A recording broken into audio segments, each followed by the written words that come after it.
Donc merci pour ceux qui restent. Donc on va remercier l'équipe de Maudilac qui finance donc le groupe francophone pour ce symposium. Et merci bien sûr à Karine que vous avez entendue tout à l'heure. Je voudrais juste, avant de lui donner la parole, insister sur un point. Vous savez que l'allergie aujourd'hui, en général, et notamment l'allergie alimentaire, est surtout prise en charge par des pneumologues, pour lesquels j'ai bien sûr beaucoup de respect, mais c'est dommage que nous, gastronutritionnistes, ne nous intéressions pas autant à l'allergie. Et je pense qu'il faut qu'on reprenne la main. Le CEIPA, les infiltrations éosinophiliques du tube digestif, tout ça, c'est plus la gastro que la pneumo. Encore une fois, on va travailler avec eux. Et donc, je suis très content que dans mon équipe, Karine et Anaïs Lemoine s'intéressent tout particulièrement à l'allergie alimentaire. Et je suis tout aussi content que vous soyez nombreux à assister donc à toute l'expérience clinique et pratique de Karine, à laquelle je cède la parole.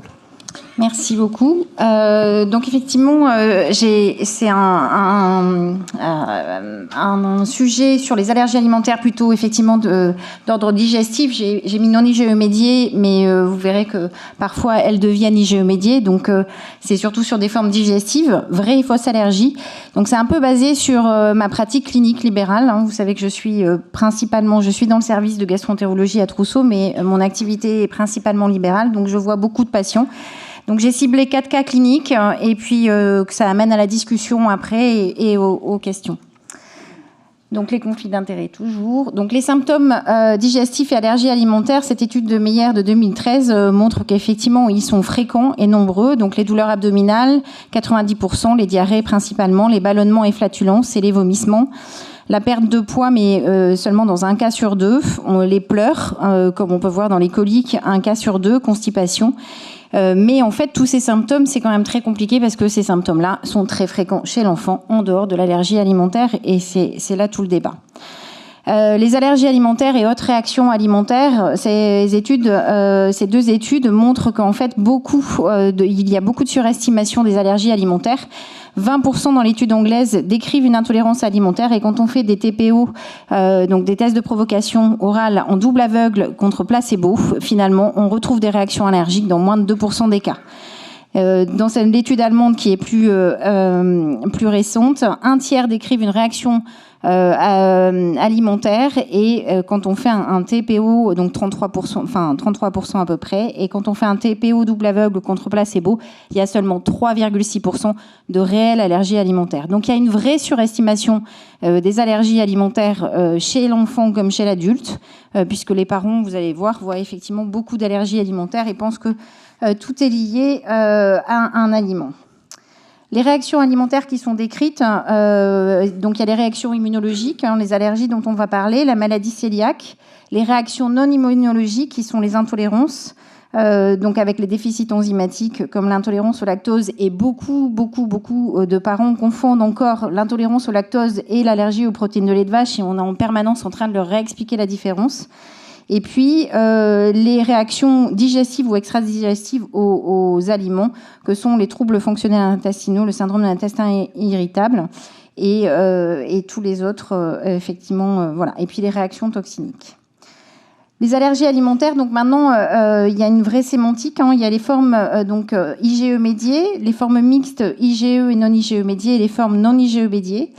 Les formes IgE-médiées, celles qui sont les plus simples, avec l'apparition dans les 3 heures d'un urticaire, d'un œdème, d'un asthme, d'une rhinite ou d'un choc anaphylactique, le syndrome oral avec les fruits à noyaux, les signes digestifs. Les formes mixtes IgE et non IgE-médiées qui sont l'eczéma et les pathologies à éosinophiles, et puis les formes non IgE-médiées qui sont les formes digestives que nous allons voir nous, qui sont le CEPA, donc le syndrome d'entérocolite induite par les protéines alimentaires, l'entéropathie allergique et la proctocolitis. Donc ça a bien été décrit maintenant dans la plupart des papiers qui parlent des formes digestives, des formes non IgE-médiées. Et donc là, je vous les ai reprises. Donc le CEPA qui peut être aigu ou chronique. Donc la forme aiguë que vous connaissez bien, qui sont ces vomissements profus, environ 2 heures, c'est brutalement 2 heures après l'ingestion en moyenne, c'est 2 heures, mais ça peut être 2-3 heures. Avec un aspect de pâleur et de léthargie souvent associé, une diarrhée mais qui n'est pas systématique. et la forme chronique, où là, effectivement, on est plutôt sur des vomissements et du reflux avec une diarrhée éventuellement et un retard de croissance. J'ai mis une flèche sur le CEPA chronique qui peut devenir aigu, c'est-à-dire qu'en fait, sur des CEPA chroniques, on va faire un test d'éviction, et puis quand on va réintroduire, parfois on a un enfant qui réagit avec une forme de CEPA aigu. Les entéropathies, où là, le symptôme principal va plutôt être le retard de croissance et la diarrhée. Et puis la proctocolitis, qui est effectivement plutôt sous forme de... Enfin, le signe principal, c'est les rectorragies. Et on sait que, effectivement, certains enfants peuvent avoir plusieurs formes digestives possibles, et qu'on peut avoir, par exemple, un enfant qui a un CEPA et une entéropathie, ou un CEPA et une proctocolitis. Alors, toutes ces formes non IgE médiées, puisque c'est des formes le plus souvent qui sont non IgE médiées, qui peuvent devenir secondairement IgE médiées, bah, le diagnostic doit être absolument fait sur une épreuve de réintroduction. C'est tous symptômes digestifs que sont les rejets, les vomissements, tout ce qu'on voit, nous, en consultation, colique, diarrhée, constipation, douleur abdominale, entéropathie, CEPA chronique, proctocolitis. C'est une épreuve d'éviction de 2 à 4 semaines, puis réintroduction. Et quand on voit effectivement, moi qui travaille beaucoup avec donc les médecins libéraux, quand je vois effectivement, j'ai beau essayer de leur faire des formations pour leur expliquer ça, c'est très compliqué. L'épreuve d'éviction est faite, mais l'épreuve de réintroduction 2 à 4 semaines après n'est souvent pas effectuée. Alors on va faire quelques cas cliniques pour illustrer un peu tout ça. Et donc, on a dit, Patrick, qu'après chaque fin de cas clinique, on essaiera de voir si vous avez des questions. Donc, Gustave Demoy, pas de terrain atopique, il est né à terme, il est eutrophe, il est en allaitement maternel exclusif. À 1 mois, pendant 2 jours, il a des petites traces de sang dans les selles, une coproculture négative. Vers 1 mois et demi, les biberons de protéines de lait de vache entière sont introduits avec réapparition de rectorragie. C'est des petits filets de sang, comme vous pouvez le voir sur les photos. Désolée pour ces photos, mais ça illustre. Et c'est pas à chaque selle. Les prises alimentaires sont normales. C'est un bébé qui va bien par ailleurs. Il a une croissance normale et un examen tout à fait normal. Donc cet enfant a une suspicion de proctocolite allergique. Et donc, qu'est-ce qu'on va faire ? D'abord, on fait un régime d'éviction avec un régime sans protéines de lait de vache, avec un hydrolysat de riz. Pas de régime chez la mère. Les rectorragies disparaissent. À 3 mois, on fait une épreuve de réintroduction. Les rectorragies réapparaissent et on poursuit le régime d'éviction. Vers 6 mois, on fait une nouvelle tentative de réintroduction. Et là, il y a une bonne tolérance. Alors, pourquoi c'est très important de faire ces épreuves d'éviction et réintroduction ? Cette étude qui a été faite par Anaïs et puis l'équipe de Trousseau, qui a analysé effectivement c'est des bébés qui avaient consulté pour des rectorragies et avec des suspicions de proctocolite allergique, donc 76 nourrissons de moins de 4 mois, qui ont eu une éviction entre 2 à 8 semaines, puis une réintroduction, avec un âge médian d'apparition des rectorragies de 21 jours après l'introduction des protéines de lait de vache. 10 patients ont eu besoin d'une prescription de formule d'acide aminé car il y avait une persistance des rectorragies. Et on leur faisait un TPO, donc une éviction et une réintroduction avec un TPO à J36 en moyenne après exclusion des protéines de lait de vache. Et si vous regardez, vous avez effectivement que 31% d'enfants pour lesquels le diagnostic de proctocolite allergique aux protéines de lait de vache était fait. Donc ça veut dire que dans 70% des cas, les rectorragies du petit ne sont pas liées à une allergie aux protéines de lait de vache, d'où l'intérêt de faire ces épreuves de réintroduction qui sont absolument nécessaires pour pouvoir faire le diagnostic. Est-ce que vous avez des questions sur ce sujet ? Alors, est-ce que vous avez des questions ? Oui, Vincent Guinard. Je ne sais pas qui a le micro. Alors, ce qu'on peut préciser, c'est que dans ces enfants-là de l'étude d'Anaïs, ils avaient tous la particularité pour entrer dans l'étude d'avoir eu des rectorragies qui avaient disparu après exclusion des protéines du lait de vache. Hein. Oui, donc, c'est-à-dire ce qu'on voit en ville, ce que tu dénonçais, c'est-à-dire que ces enfants-là, donc, ils ont des rectorragies, on leur retire des protéines du lait de vache, les rectorragies disparaissent et on les voit revenir à 9 mois alors qu'ils ont eu un régime d'exclusion. Et comme vous avez vu, hein, la majorité guérissent bien avant. La médiane de guérison, c'était 7 mois. Donc là, plus de la moitié guérissent avant 9 mois, qui étaient les anciennes recommandations de réintroduction. Mais vas-y, Vincent. Oui, merci. Une question, une remarque. En réalité, le cortège de symptômes d'une proctocolite allergique contient les rectorragies, mais il y a d'autres symptômes plus mineurs, comme par exemple des selles glaireuses, un inconfort. Est-ce que ces éléments ont été pris en compte pour considérer que l'enfant était toujours intolérant au PLV, allergique au PLV, ou ne l'était plus ? Sur l'étude... je peux y répondre. Oui, bien sûr. Oui. Et donc, quand on dit qu'il y avait en gros 3/4 de diagnostics faux de proctocolite, c'est-à-dire que les enfants n'avaient aucun symptôme digestif à la réintroduction. Dans les 31% qui ont récidivé, il y en avait qui avaient récidivé sans récidiver la rectorragie et uniquement avec une diarrhée gléro-sanglante. Est-ce qu'on peut considérer que dans le délai du test d'éviction, il y avait finalement une guérison spontanée de la proctocolite allergique ? Une guérison spontanée ? Une acquisition de tolérance, en fait. En tout cas, c'est des formes effectivement qui guérissent, qui guérissent et qui ont des acquisitions de tolérance. Ça peut être des guérisons précoces et pas forcément des faux diagnostics. Alors moi je suis persuadée qu'en 4 semaines, si tu as vraiment une proctocolite allergique, tu la guéris pas. C'est effectivement pas des proctocolites allergiques. C'est une discussion. Je suis pas si sûr. Moi, je me demande s'il n'y en a pas qui guérissent spontanément et très rapidement. C'est pas des proctocolites allergiques qui guérissent en 4 semaines. Après exclusion des protéines de vache. De toute façon, on n'a pas de preuve, donc... Non, on n'a pas de preuve, mais c'est pas à exclure. En plus, c'était 36 jours, parce que on dit 2 à 4 semaines, mais en pratique, c'est pas facile de le faire pile à 2 à 4 semaines après. D'ailleurs, c'était en moyenne 36 jours, donc un mois après. Moi, je suis d'accord avec Vincent, je pense qu'il y en a qui doivent guérir spontanément. Ça doit être des proctocolites de guérison très précoce. Encore une fois, les recommandations actuelles, je vous rappelle, c'est 9 mois, la réintroduction. Sauf depuis qu'on a fait les nouvelles recommandations avec BIDA, on a baissé, mais officiellement, c'est 9 mois. Je ne sais pas si tu te souviens, il y avait le néonatologiste, il y avait un néonatologiste qui mettait, lui, sous flagile sur des enfants, il ne les mettait pas sous régime sans protéines de lait de vache, et il guérissait juste en mettant des antibiotiques et en mettant du flagile. Donc ça veut dire qu'il y a bien des formes de rectocolite du tout petit qui n'ont rien à voir avec... Je suis d'accord, mais moi, je fais des réintroductions qui sont beaucoup plus précoces et qui peuvent être à 2 semaines, et en 2 semaines, tu sais pas une allergie, c'est clair. Non, mais dans le lot, il y a sûrement des enfants qui n'ont effectivement pas d'allergie, mais eux, la particularité, encore une fois, c'était exclusivement des enfants qui avaient guéri après exclusion des protéines de lait de vache, c'est-à-dire pas de flagile, rien. Oui, il y avait une autre question, je sais pas. Oui, juste une petite question. Il n'y a pas d'intérêt à faire le régime sans protéines de lait de vache chez la maman ?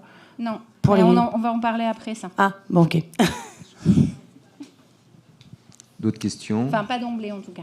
Oui, c'est Julie, entre le masque et la lumière, Julie Rebeu. Est-ce que ces patients, ils avaient eu des rectoscopies éventuellement avec recherche de biopsie et des eosinophiles sur les prélèvements ? Non, tous ces enfants, ils n'ont pas eu de... Non. On n'est pas agressifs, nous.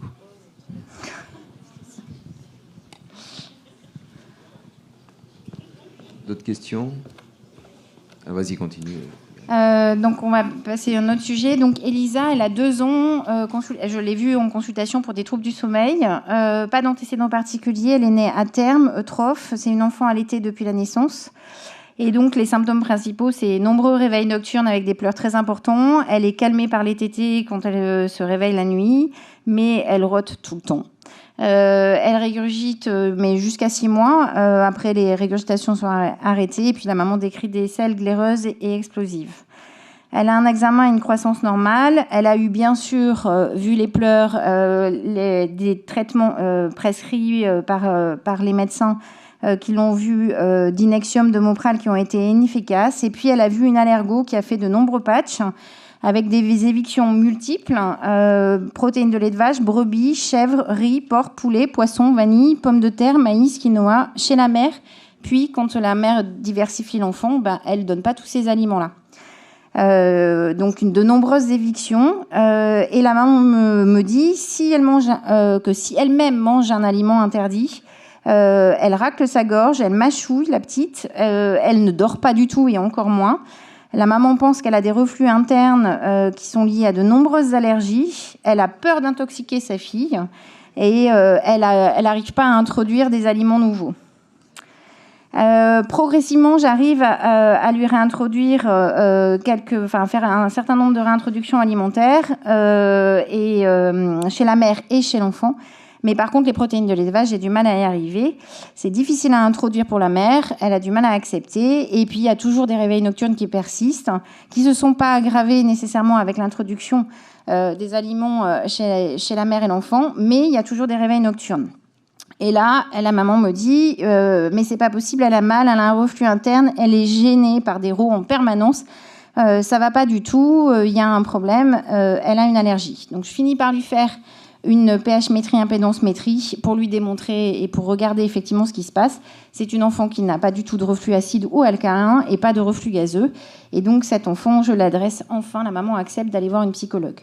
Et donc de refaire un peu le point.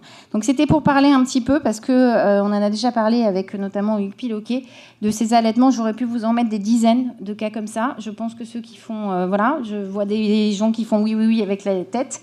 On voit de plus en plus de problématiques d'allaitement et d'éviction alimentaire chez la mère et chez les enfants sur des pathologies comme celle-là. Donc je voulais reprendre un petit peu l'allergie non IgE-médiée et l'allaitement maternel.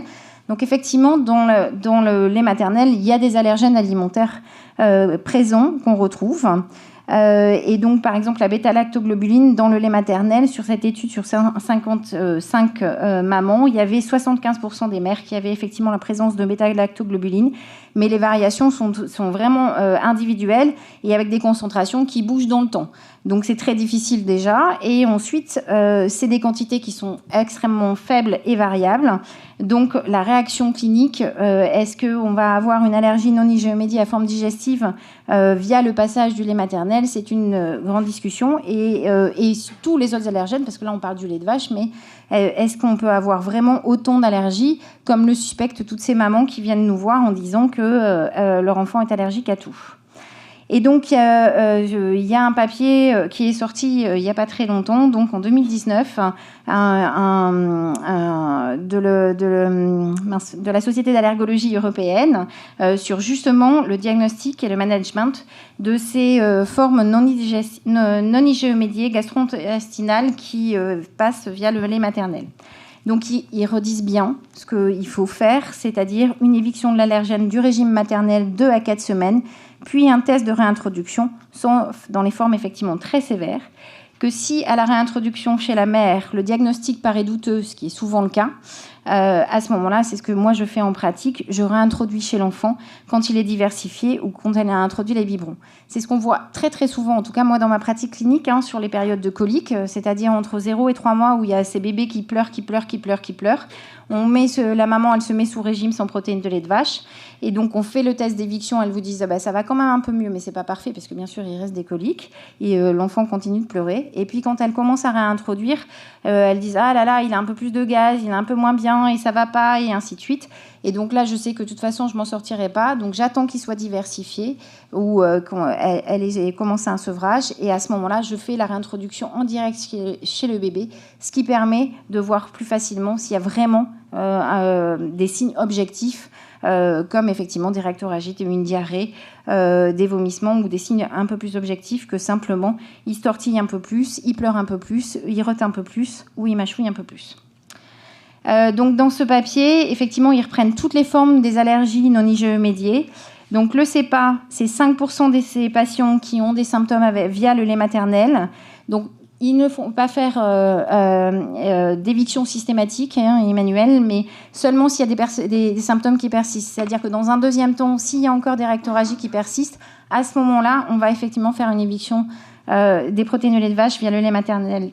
C'est pareil sur les proctocolitis, c'est la forme plus fréquente.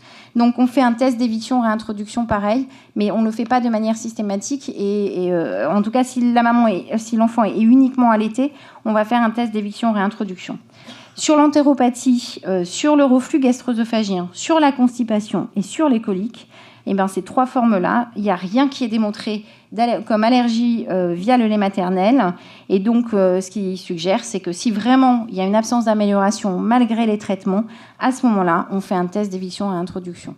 Donc, ce qui est le plus compliqué, c'est de faire ces évictions. C'est très facile, les mamans le font très facilement. C'est qu'après, on arrive à les convaincre de faire une réintroduction et de vérifier si effectivement les symptômes réapparaissent. Est-ce que vous avez des questions ? Des questions, des commentaires, des expériences personnelles. Madame Florence Campéotto. Le micro, s'il vous plaît.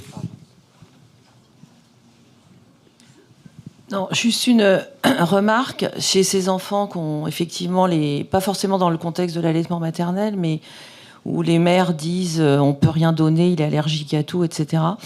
Moi, je vois de plus en plus d'enfants chez lesquels on pose le diagnostic de SAMA, syndrome d'activation Je astrocytaire. sais que ça t'excite, ça. Oui. Non, ça m'excite pas, mais c'est une J'ai réalité. failli en mettre un, mais j'en ai pas mis. Voilà, et donc on les voit conjointement avec les dermatologues qui aussi ils ont une voie de recrutement par les éruptions cutanées. Mais il y a des formes digestives du SAMA qui sont très prédominantes chez les nourrissons. Et c'est typiquement ça, c'est-à-dire c'est des enfants, enfin des mères qu'on a pris pour des folles pendant plusieurs mois. Après, l'enfant grandit un peu et on dit vraiment elle est complètement folle, Munchausen, etc. Et c'est des enfants qu'on ne peut pas alimenter, effectivement, qui sont sous lait à base d'acides aminés et qui mangent une courgette et un morceau de carotte par jour, et point. Ils n'ont pas toujours des retards de croissance, pas toujours. Et voilà. Et donc, effectivement, c'est un diagnostic. Moi, j'en vois quand même régulièrement. Tu le poses comment? Tu l'objectives comment? Alors, le diagnostic est très difficile à faire. Il y a le dosage de la tryptase en dehors des crises et pendant les crises, mais c'est pas toujours évident. Ça monte pas toujours chez le petit, surtout chez le petit nourrisson. C'est pas toujours élevé. Et les normes, on les connaît pas vraiment. Quand il y a des formes cutanées avec des fleuches, des urticaires, c'est beaucoup plus facile à faire de diagnostic. Et quand c'est des formes digestives pures, on essaye les antihistaminiques parce que le traitement d'épreuve fait le diagnostic. Éviction. Enfin, on met des anti-H1, anti-H2 avec du chromoglycate éventuellement. Enfin, on a tout un cocktail qu'on essaye au fur et à mesure du temps. Voilà. Et le diagnostic, c'est la tryptase et l'épreuve, l'épreuve thérapeutique, quoi. Ouais, mais effectivement, le diagnostic, il est difficile de SAMA aussi. Très difficile. Mais je pense qu'il ne faut pas qu'on véhicule Non, pas du tout. Là, je voulais juste faire un commentaire, bien sûr. Entre spécialistes, je pense que c'est bien. En tout cas, moi, j'essaie de ne pas le véhiculer auprès des pédiatres parce que, effectivement, là, ils vont... Mais chère Karine, nous sommes entre spécialistes. Oui, c'est pour ça que je dis, on est entre spécialistes. Mais effectivement, j'ai failli mettre un cas de SAMA comme diagnostic différentiel, effectivement, des fausses allergies. Mais le diagnostic, il est effectivement très difficile. Quand il y a des signes cutanés, c'est clair que c'est très facile, c'est plus facile. Ouais. Ceux-là, on les voit moins. Les signes cutanés, ils vont chez le dermato, comme tu dis. Hein. Nous, on voit les formes digestives et entre ce qui est fonctionnel et ce qui est somatique. Oui. J'avais une question sur... je vois régulièrement des enfants un peu comme ça, jusqu'à 2 ans, qui ne dorment pas et qui mangent rien, qui ne peuvent rien manger. Et des médecins ou les parents eux-mêmes qui font faire un dosage de calprotectine fécale et qui revient régulièrement un petit peu élevé. J'ai notamment en tête une enfant, c'est 15 mois, c'est exactement ça, et qui a une calprotectine fécale à 500 que la mère a fait par elle-même parce qu'une amie à elle a une maladie de Crohn et donc elle est persuadée que sa fille a une maladie de Crohn. Elle a 10 mois, je crois, un truc comme ça. Et du coup, j'avais vu que la calprotectine peut être élevée dans les coliques. Est-ce qu'il y a des normes ou est-ce que, quand ça devient très élevé, ça pourrait être éventuellement en faveur d'un autre diagnostic, d'un SAMA ou d'autres choses? SAMA, il n'y a pas de corrélation pour moi entre une calprotectine fécale augmentée et voilà. Après, dans les allergies aux protéines de lait de vache, comme il peut y avoir des formes avec des colites, on peut avoir effectivement une calprotectine qui est augmentée. Mais après, la calprotectine fécale, en plus, chez l'enfant, tout petit, c'est très compliqué, puisque en termes de seuil et en termes de dosage, donc je pense que c'est effectivement compliqué, mais il y a quelques patients qui arrivent effectivement avec des dosages qui sont un peu élevés, et même les pédiatres qui ne comprennent pas nous les adressent parce qu'ils ont des doutes. Après, quand il y a des polysuspicions d'allergie alimentaire, c'est compliqué parce qu'effectivement, il faut refaire des évictions, réintroduction sur chaque, et ça devient compliqué. Et là, c'est sans signe digestif, vous disiez. En dehors des pleurs, c'est ça, hein. Reflux et pleurs, mais pas de diarrhée, pas de rectorragie.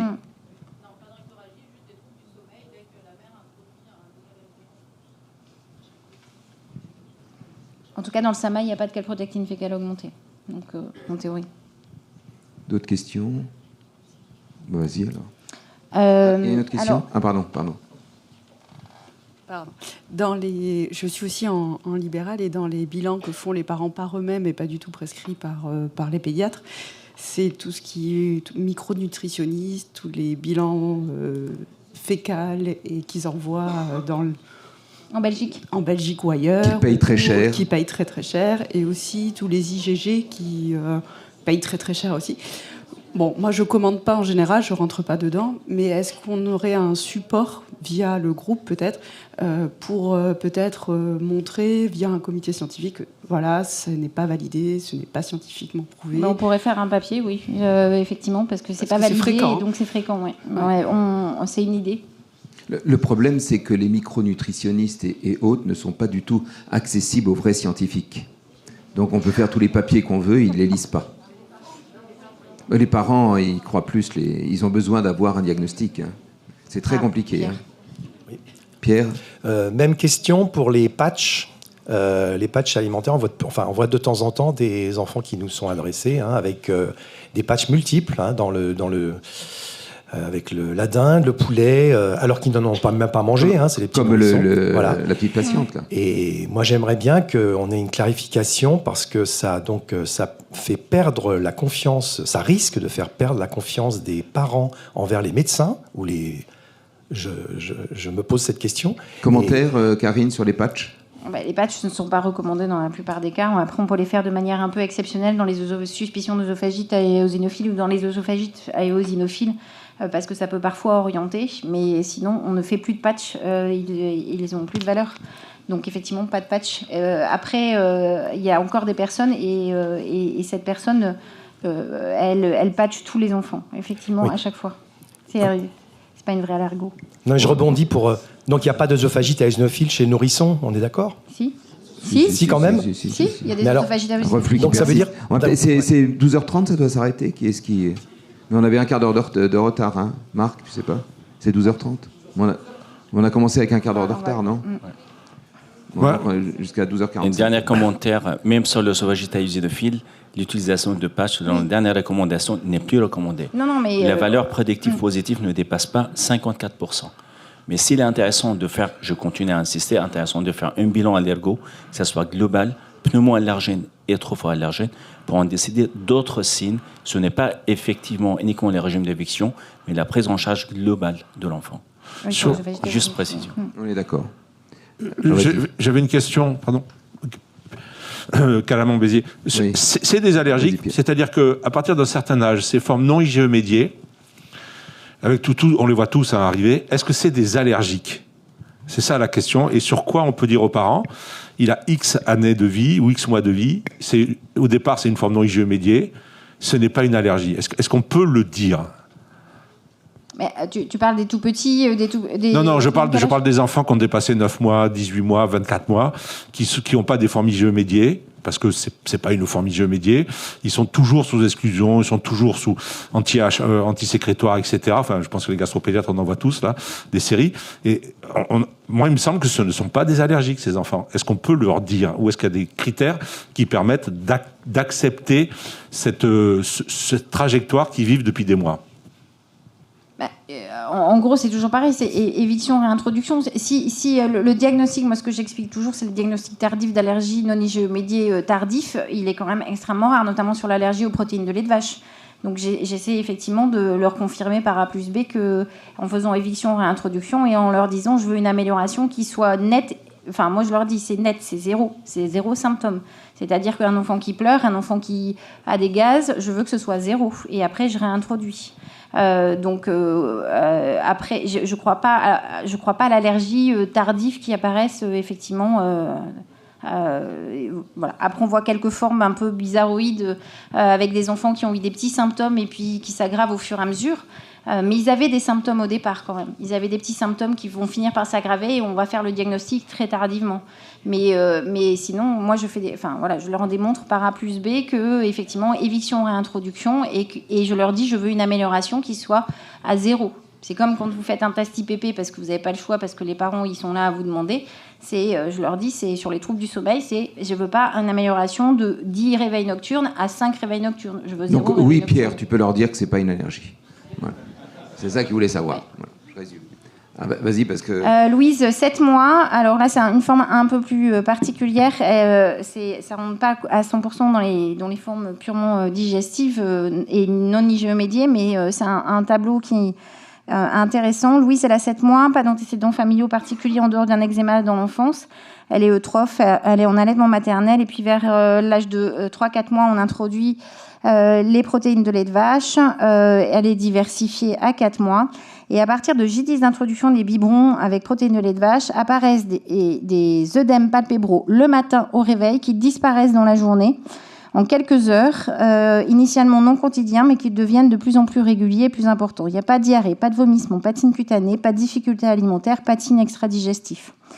À 6 mois et demi, son médecin, donc au bout de 2 mois et demi d'apparition des œdèmes, il demande un bilan, il n'y a pas de protéinurie, et puis on a des IgE spécifiques protéines de lait de vache à 0,35, alpha-lactalbumine à 0,32, bêta-lactoglobuline à 0,21, caséine négative. Elle est mise sous régime sans protéines de lait de vache. À J15 sous régime, il n'y a pas d'amélioration des œdèmes, donc on passe à une formule d'acide aminé, plus un bilan qui est demandé par le médecin. Les protides sont à 27 grammes par litre, il y a une hypoalbuminémie à 18 grammes par litre, une lymphopénie à 608 par millimètre cube. Et donc là, on me l'adresse en ville, et donc elle est hospitalisée dès le jour même, dans le service de gastro. Elle a une croissance normale, un examen normal, et effectivement, que ce soit moi ou que ce soit à l'hôpital, ils n'ont pas constaté les œdèmes. Elle a eu une échographie abdominale normale, un complément de bilan sanguin qui est tout à fait normal. Il n'y a pas eu de clairance de l'alpha-antitrypsine. Elle a eu 2 perfusions d'albumine, poursuite du régime d'éviction sans protéines de lait de vache, avec une forte suspicion donc, de diagnostic d'entéropathie exsudative sur allergie aux protéines de lait de vache. Les œdèmes s'améliorent avec une disparition. Au niveau du bilan, c'est à 2 mois, il y a un bilan qui est subnormal, avec une albuminémie normale, une disparition de la lymphopénie. Il y a une normalisation des taux d'immunoglobuline, sauf des IgG. Mais voilà, ça a été très long. Hein. Il a fallu un peu de temps pour que le bilan se normalise. Et à 18 mois, une réintroduction des protéines de lait de vache est bien tolérée cliniquement et biologiquement. Donc l'allergie avec œdème et hypoalbuminémie. Alors œdème, ben oui, dans les formes aiguës, on connaît. Hein, c'est dans les formes IgE médiées, c'est quelque chose qui est connu. Est-ce qu'il y a des œdèmes dans les formes digestives Est-ce qu'il peut y avoir une hypoalbuminémie Ben vous voyez qu'effectivement, on peut l'avoir dans certaines formes. Hein. Ici, effectivement, sur le syndrome d'entérocolite chronique. Ici, dans l'entéropathie, mais parfois, pas systématique, dans toutes les pathologies éosinophiles. Mais en règle générale, il y a des signes digestifs et donc ce qui était un peu perturbant chez cet enfant, effectivement, c'est que cet enfant, elle avait des œdèmes qui apparaissaient que le matin, pas derrière la prise nécessairement de lait. Ils étaient fluctuants, et voilà, et ça a traîné pendant un petit moment avec une hypoalbuminémie. Et donc, allergie aux protéines de lait de vache, est-ce qu'on peut effectivement avoir uniquement des œdèmes? Et donc, il y a un papier qui est récent, et donc ça me paraissait intéressant de vous montrer ça. Hein. C'est un papier qui est seulement des case reports, et donc ils décrivent une nouvelle entité qui effectivement sont ces formes avec entéropathie exsudative, avec 4 patients. Et donc, on voit qu'effectivement... Ça y est, c'est reparti. Hop. On voit qu'effectivement, ils ont des œdèmes, mais qui sont effectivement plutôt mains et pieds, avec effectivement le visage ici seulement. Il y en a 2 qui ont quand même des rectoragies associées. Les IgE peuvent être élevés, mais vous voyez que cet enfant, il a des IgE à 0,1. La clairance a été faite, là, elle n'a pas été faite, avec des hypoalbuminémies qui sont effectivement très basses. Avec une hyperéosinophilie chez certains patients, nous, elle ne l'avait pas, et une hémoglobine qui peut être effectivement abaissée. Et donc, ils décrivent effectivement une nouvelle forme, qui est une forme clinique qu'ils appellent... ils donnent un acronyme en anglais, et donc moi, si je le traduis, j'ai mis entéropathie exsudative induite par les protéines alimentaires, et donc qui sont ces formes avec des pertes de poids ou des œdèmes, une hypoalbuminémie, hypogamma-globulinémie, des IgE spécifiques qui peuvent être augmentés, une augmentation de la clairance alpha-antitrypsine, parfois une anémie ou une hyperéosinophilie, et avec une amélioration clinico-biologique sous traitement, c'est-à-dire le régime sans protéines de lait de vache. Voilà, donc je trouvais ça intéressant, cette forme-là, parce que c'est pas très classique, et effectivement, ça vient d'être décrit dans ces case reports. Je ne sais pas si vous en avez l'expérience, il y en a qui en ont déjà eu. Voilà, on connaît tous l'entéropathie exsudative dans les allergies aux protéines de lait de vache, mais c'est effectivement souvent, il y a des diarrhées associées. Là, elle n'avait rien d'autre, et c'est pour ça que le diagnostic a un petit peu traîné. Est-ce que vous avez des commentaires ? Commentaires ? Oui, Bénédicte Pigneur, Nicolas Kalash.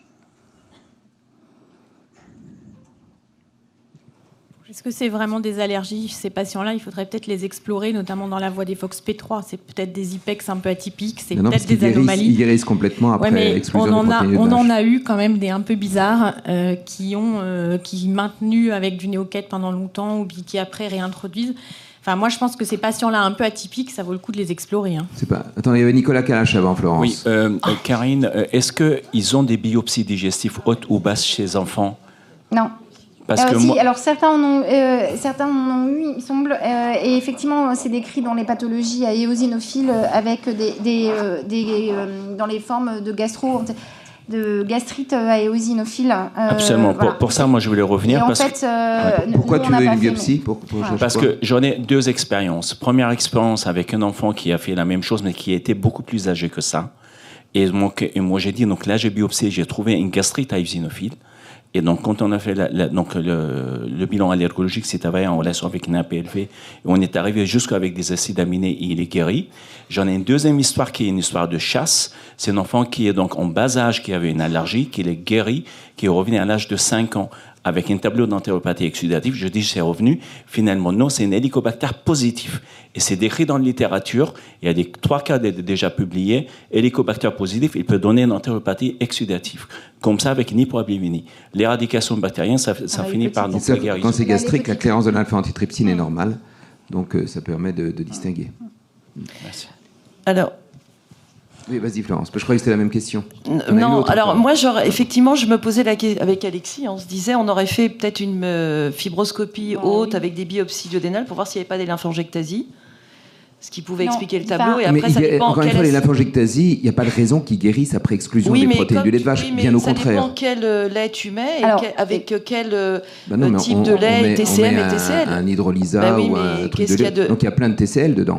Ça dépend lequel tu donnes. Il n'y en a pas qui sont exclusivement TCL. Si l'enfant s'était pas amélioré... Stimule.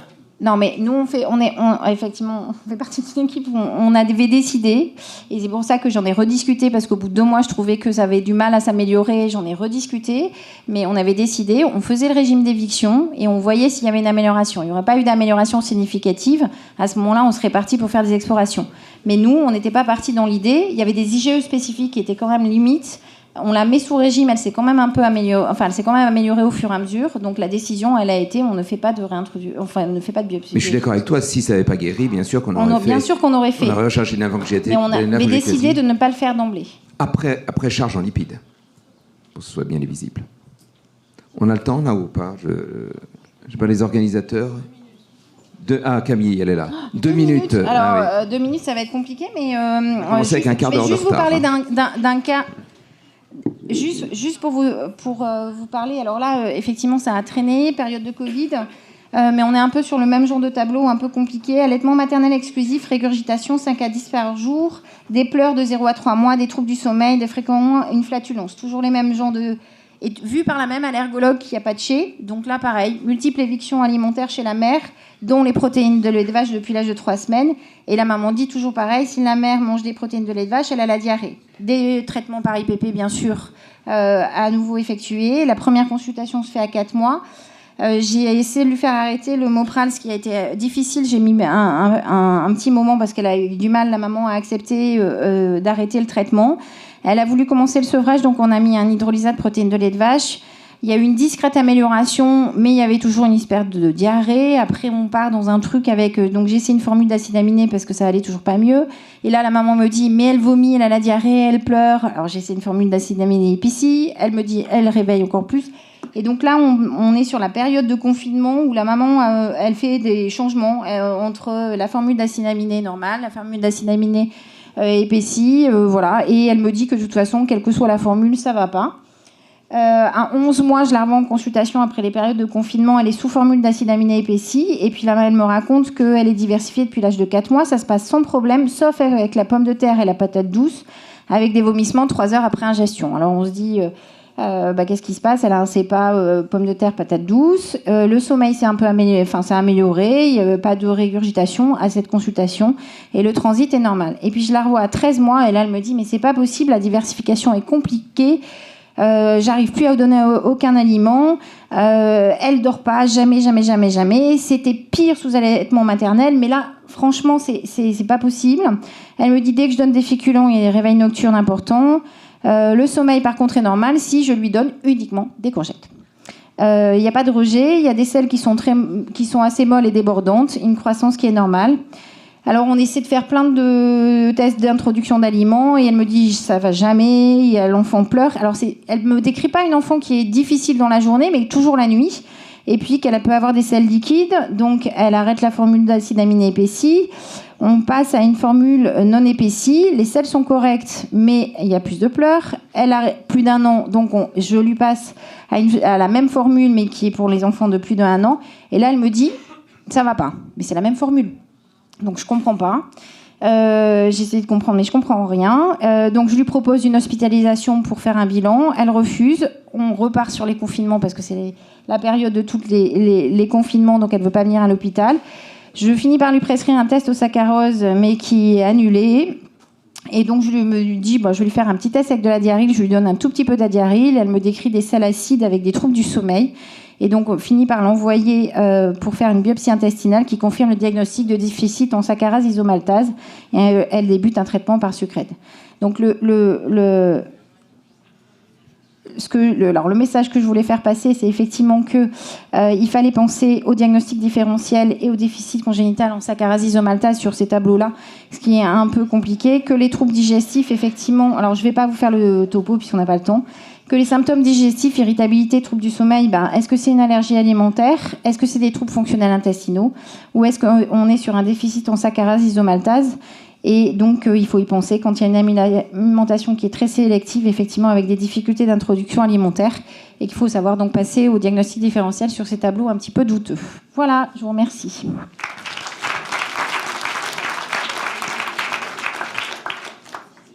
Merci à tous. Camille me dit stop. Donc pas de questions.